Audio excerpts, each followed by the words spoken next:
if we know what we're listening for, if we're encouraging people to communicate with us, the next and potentially most important thing we have to do to execute disciplined listening is to quiet our internal monologue. The most important part of listening is talking. Our brains can only focus on one thing at a time. It is true that when we're talking, we can't truly be listening.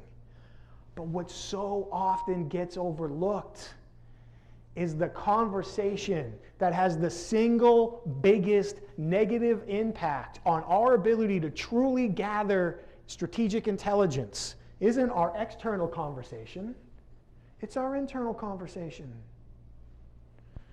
Can we be really honest with each other for a minute? Ma'am, if I may ask you, could I thank you. Could I possibly have anything more important to say to you than you have to say to yourself? No, not on this planet or any other.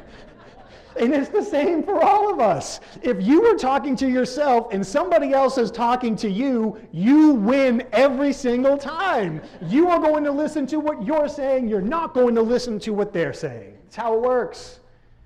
Let's make that even worse. More often than not, our internal monologue, focuses on our emotions. How do we feel?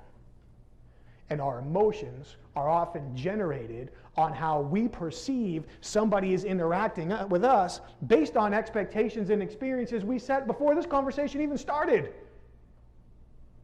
So not only am I talking to myself and now not listening to you, there's a high likelihood that my conversation is focusing on how I feel at the moment.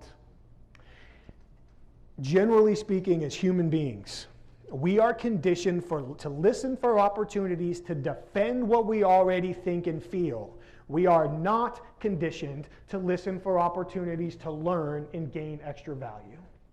And when our internal monologue takes over, more often than not, we are listening for opportunities to confirm or defend what we already believe. And we are not looking for opportunities to add value to this relationship, to learn something new. And by us learning something new, earning the opportunity to teach somebody else something new.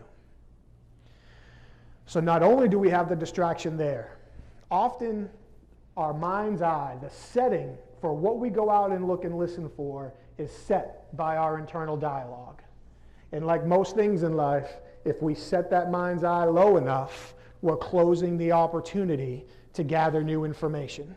If we focus our mind's eye high enough on our strategic goals, what's the greater potential impact of this conversation? Now we have the opportunity to gather more intelligence. So when it comes to quieting our internal monologue, it is critical that we stop talking to ourselves long enough to hear and observe what somebody else is actually saying. We avoid going down the self-fulfilling prophecy road of confirming what we already think, defending what we already believe, and falling prey to our emotions in these professional conversations, which then slam the door on opportunities to find value, learn something new, and create greater outcomes for everybody involved.